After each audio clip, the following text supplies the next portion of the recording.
How's it going, everybody? Brad here today, and we are back with our Minnesota Wild Draft to Glory. And guys, I'm excited for this season. After a fantastic offseason, the draft, we killed it. We got a lot of prospects who are going to be good for the future. Let's go ahead. I will be checking this screen quite frequently. I wonder if this updates yet. So Alexander Gonchar is a player that, medium elite. Cogliano, Cody Matthews, Christian Takashi at low elite, and then Will Thompson at low elite, but 70 overall, and he could be ready as soon as next season, which is something I'm very excited for. Cody Matthews is a goaltender of the future. We don't exactly have one of those, and our current goaltenders aren't exactly spectacular.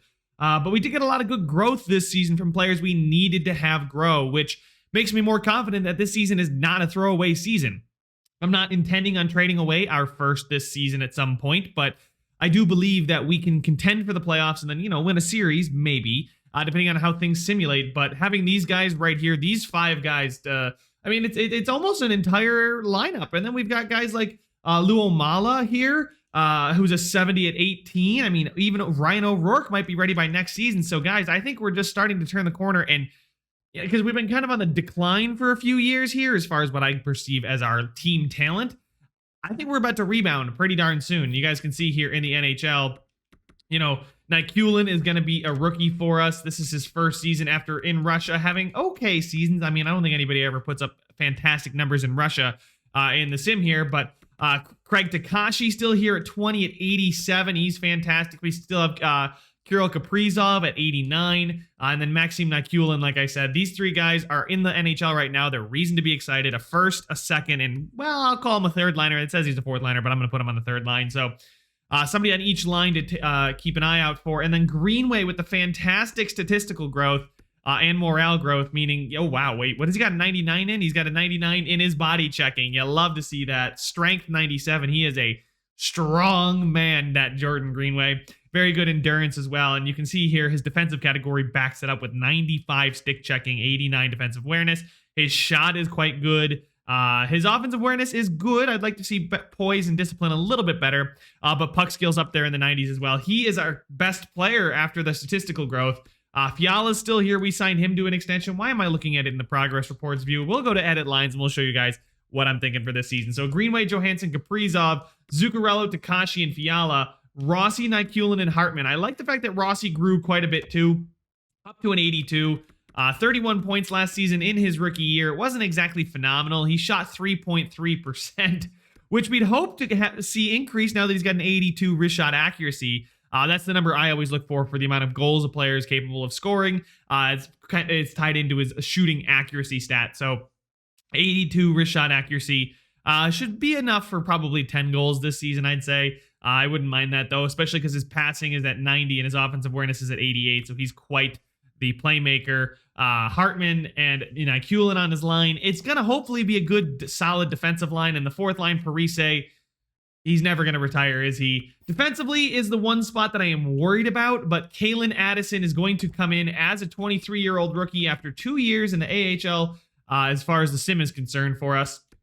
36 points, and then last year 44 points, so he's definitely deserving of playing next to Suter there. And then Zamanov and Carson Soucy. So Soucy has been a guy that's had some opportunities up here. He's played okay. His rookie season technically was okay, and then last season he didn't have a very good time. Did we move him up? Yeah, we gave him more ice time. Hopefully back down on that bottom pairing with Ruslan Zamanov, who's a defenseman we hope to have grow for us and see more ice time. I mean, he was a +9 last year. You can see some growth there. That's what you want to see. He doesn't get a +5 like Ryan Suter does. Does he fit? He fits the first pairing. I don't want to move Spurgeon down like that. I don't think I do, but Ruslan Zamanov, I think, is a guy I definitely want to get ice time for, so maybe I will. Spurgeon, though, is a very, very good playmaker. I think, leave it. I'm going to give Zamanov that extra ice time. He's 20, 80 overall. I kind of want to just see him grow. Like I said, this season is one of those seasons where I know I keep using this phrase with this save, but playing with house money. I'm not expecting a lot. I am not, super high. I'm not trying to tank either, because that's the problem. If we tank, sure, I can sell off all of our assets, but then what? I can't go out and sign more or trade for some high potential prospects. It's all about draft picks and hitting on our draft picks. So I think honestly our lineup is good enough to contend and good enough to compete. Maybe not win a cup, but hey, once you get there, you never know. But I do think our lineup is good enough, so I'm going to just take it in stride and see how it goes here. We've got upgrades coming on the stadium too, so hopefully that'll keep the fans happy. As long as the fans are happy and you guys are happy with the direction of this franchise mode, yeah, he's fine with everything. I'm going to auto-assign the promotion nights. I'm not too worried about that. And the preseason is so far looking like a good one as we, I think, lose only one game. I'm not sure. I already assigned our scouts. But we start the season off 2-1, 3-1, beating guys like Colorado Avalanche. Vegas is a big win for us as well. So far, the start of the season has been quite good. 7-3-1, 8-3-1, 9-4-1. I'll take it. The first month has been good. Hunter Jones has been disappointed with his performance. Kaprizov there at 17 points. I just kind of want to see how everyone's doing. Zuccarello with 16 on the second line. The first line and second line both look like they're doing well. Marco Rossi with 8 points to start the season. Zamanov with 4 goals, 7 points in 14 games. He's halfway to tallying as many points as he did last season. He's 1 goal away from tying a career high. I don't think he's going to shoot 18% for the entire year, but it's nice to see him accept the jump up and do quite well for us. Rossi with 2 goals, which is fine. The minuses are Hartman, Nykulin, Foligno, Bitten, and Soucy. So Soucy's not looking very good. He's up to an 80 overall, though. I wonder if that's morale. I wonder if morale has gotten him up to an 80 overall. Or he jumped. He was a 77. I swear to God, he was just a 77 when I went in there. We go ahead and edit the lines. I just want to confirm that he is an 80 in here, too. Yes, he is. Him and Spurgeon. Spurgeon's a +3. He's a -5. Don't ask me how that works, but Kalen Addison and Suter's, I mean, guys, we're getting points from our defensive defensemen, and if our defensive defensemen are going to put up points, I am certainly fine with that, but I do want to see how the heck did Soucy get as good as he is. What's going on here? It's got to be something 0? He's just, you know what? I wonder if it was negatives, boys. I wonder if he was being brought down by statistics or morale or something, and that just reset. So now he's back up to an 80 and looks like an NHL caliber defenseman again. So far, the first month has been really good to us. We'll go ahead and go up here another month, and hopefully this month can be just as good against the Islanders. On a promotional night, we win. That's good to see. A perfect week. We keep it rolling with 5 straight there, but then we drop one, but we get right back on the horse. I'm loving the way this season's going, guys. Look at that. 26-1. That is a fantastic start to the season. Zuccarello, we're getting contributions from everywhere. And you know what I did want to check out was our goaltender performance. Obviously, I can't go out and acquire a new one. I'm just curious. Let's take a quick look. In the AHL, Lodina seems to be the top point getter there. Not looking great for the roster down there as far as points. Oh, God, Ryan O'Rourke. Is it goaltenders? Is it the goaltending issue? No, Tucker Tynan's having a good year. Jesper Waldstedt is not having a good year whatsoever. He's 1-6-6. I mean, the team's just not good down in the minors, guys. I can't really complain too much about what the minor league is doing, simply because if we take a look at the edit lines, I know I got to jump back down there, but whatever. Greenway dropped a little bit. That's fine, but the second line is doing well, I believe. But if you take a look here, it's all fine and dandy, and then you get to this bottom line right here. It's not great. And then defensively, yeah, you just got to get a better guy than Magnus Eriksson in there. But honestly, I don't think the team is that poor. I think I'm going to move Louis Belpedio up. I don't know what's going on. Alec Halishuk is very, very bad as a defensive defenseman. He's not doing well next to O'Rourke. O'Rourke is good enough defensively anyway, so we'll get a little bit more offensive presence of Louis Belpedio up there. Hopefully, it's just, an early rough patch for the minor league, but honestly, the minor league is not exactly a big concern for me. What I am happy about, though, is our 26-1 record. Zuccarello and Kaprizov tied for the team lead in points, followed closely by Fiala. Takashi. Wow, that second line is a big old plus. Zuccarello, Fiala, Takashi is a fantastic, fantastic second line. First line of Kaprizov, Johansson, and Greenway is good. And then you got Nykulin with 12 goals in his rookie season so far. He is up to a 82 as well. Did I see that right? Yes, he was an 81 to start the season as I plug in my controller here because, as you guys saw, my batteries are dying. Zach Parise on the fourth line. He's got 2 power play goals, so he's got 8 even strength goals on the fourth line. Marco Rossi with 17 points. He's well on his way to eclipsing what he did last season. And so far, guys, this team, things are going well. Spurgeon, putting him on the third line does not seem to have slowed him down at all. In fact, I think it might have helped the team. Marcus Foligno, Ryan Suter, Ruslan Zamanov definitely cooled off. Like I said, I didn't expect him to shoot 18%. He's still shooting 13%, which is fantastic. And to see him get all that ice time and thrive with a plus 14, him and Brodin is a great pairing. Now, Kalen Addison's a -1. I think he did improve, and Susie is a +6 now. That's a drastic difference. I'm pretty sure he was a -5. That's a +11 here in 1 month. That's really good. What's not really good is our goaltenders, but then again, 81, 76. Can I really be upset about our goaltender performance? I mean, the team is winning. That's what I'm worried about. Save percentage under 900 is not good. Goal against average above 3 is not good. If they can just slightly improve, I'll take like a 904 and a 293 at the end of the season, something like that. You guys know exactly what I'm looking for. As far as players that we have to keep an eye out for contracts, guys like Craig Takashi would like an extension. I'm going to offer him a massive, I think, 8-year deal at about probably, let's get him to like $8.5 million. Salary cap's not exactly an issue, but 8 years at $8.5 million for Craig Takashi. He's already put up a ton of points. He's 20. He's an 87. He's elite. I'm not letting go of Craig Takashi. He's going to stay around for the long term. We are going to offer him that contract extension. And then we got guys like Zuccarello and Hartman. Hartman's one that I'm worried about because he's probably going to jump up from 1 point. Actually, no, I would definitely give Hartman a contract extension. I won't throw around deals willy-nilly. Marco Rossi here. I could give him an 8-year deal at probably 4 or 5 million, something like that. I'm not going to go, like I just said, I'm not going to go crazy here offering everybody a contract, but I just want to get in your mind, guys, what players are asking for. And Ruslan Zamanov, before he changes his mind, I'm going to give him 8 years at $3 million. 8 years at $3 million. He does want a contract extension.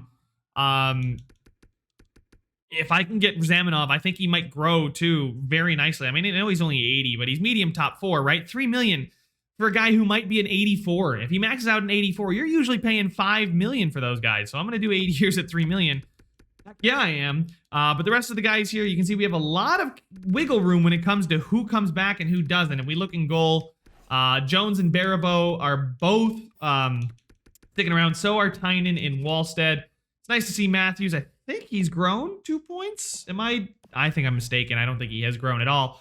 Let's get up to January 1st and then see how everybody's doing. We'll really get a good pulse of the team and of the growth in the minor leagues. Amateur Scout is calling. Sure, whatever. Ruslan Zamanov is not accepting an offer anymore. Craig Takashi, based on my laughable offer? You guys got to be kidding me. That's not laughable. That's right about what you wanted. You wanted like 3.5, and I offered you 3. Can we not negotiate here, my guy? Anyway, we'll figure that out. I'm sure they're going to want a contract extension when I go back in there on January 1st. These kind of things tend to roll over quickly. Kaprizov still leading the team, 42 games played, so we're not quite able to just double, but you might as well. Let's go ahead and see if I've actually pissed them off where they don't want a contract extension. I knew they would lie to me. I knew they were kidding. They love me. They just love pranking me.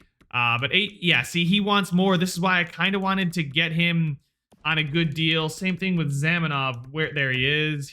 So he actually doesn't want a contract extension anymore. I mean, 8 years, I'll still give him, what? I'll give him 3.4 million for 8 years. I'll overpay him by 500,000. I'll give him that. Contract extension. I'm going to not piss off Craig Takashi, and you guys let me know what you think I should do with Takashi. I mean, 3 years to keep him in RFA, $6 million. 8 years, I could probably get him around $10 million. I think I would want to do that sooner rather than later. But let's go ahead, check out how everybody's doing here. The points, the plus minuses, what's going well, what's not going well.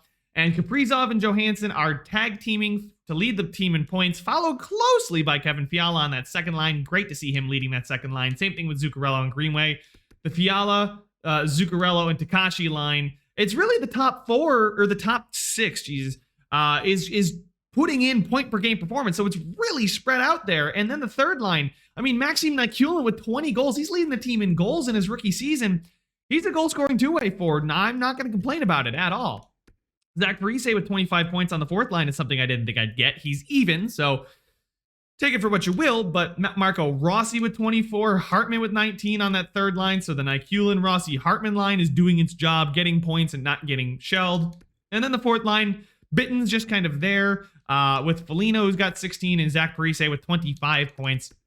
Again, my bottom six, I just want them to be not a big minus. That bodes well for our future. Take a look at the defenseman, though. Ryan Suter on the second pairing has got 23 points, 21 assists. So the second pairing being as good as it is definitely helping out that middle six, I'm assuming. Ruslan Zamanov is a plus 18 with 16 points. That's what I want out of Zamanov. I'm not expecting him to get a ton of points. He's already eclipsed his career high in both goals and points. Plus minus is looking very, very good as well. Spurgeon on that bottom pairing, helping out quite a bit. So I think it's a really, really good balance right now. And I'm really happy to see Susi with a plus 7, only a plus 1 in the last month, but that's fine after his plus 11, I'm pretty sure. But he's an 80 overall, which makes me really happy, especially considering he's signed for one more year. I'm going to have to give him a contract too. Kalen Addison, 9 points, plus 8. He's definitely doing what I want him to. Hopefully he continues to grow. He's an 80. I believe he started out the season as like a 78, 79, something like that. Medium top 4. Then we take a look at our goaltenders. Trending in the right direction, I want to say. Actually, they haven't trended in. They've been trending in the wrong direction. Very small movements, but are trending in the wrong direction. This might be our downfall when it comes to playoff success. Goaltenders are not looking strong at all. Nikulin, how is he doing? I don't think 27 points would be good enough considering some of the rookies, but in the rookie race, Kukkonen for the Ducks, what? Finish. Ukrainian. I love the fact that Nikulin is Ukrainian, but the Finns are taking over. And then Lucas Raymond here, I believe, is Swedish. Atu Rati is Finnish. Wow. The Finns have come this season, boys. First Canadian is Joshua Roy. Alexei Koltsov. Another Ukrainian on the board here. So things are going well. I mean, Tuomo Kukkonen, 87 overall sniper. Yeah, I don't blame Nikulin for not putting up the same points as him. He's in a class of his own. Kukkonen this season. If you take a look at all the other overalls, they're all, third liners, middle pairing to bottom pairing defensemen. They're fine. Any rookie goalies having a good year? Who's got the most games played? It would be Hunter Jones, but he definitely doesn't have the best stats. There's a lot of rookies this season. Wow, I'm not used to seeing this many rookies, but guys, that is all the time I have for this one. Make sure to leave a like if you enjoyed it, subscribe if you want to see some more, and I will see you guys in the next one.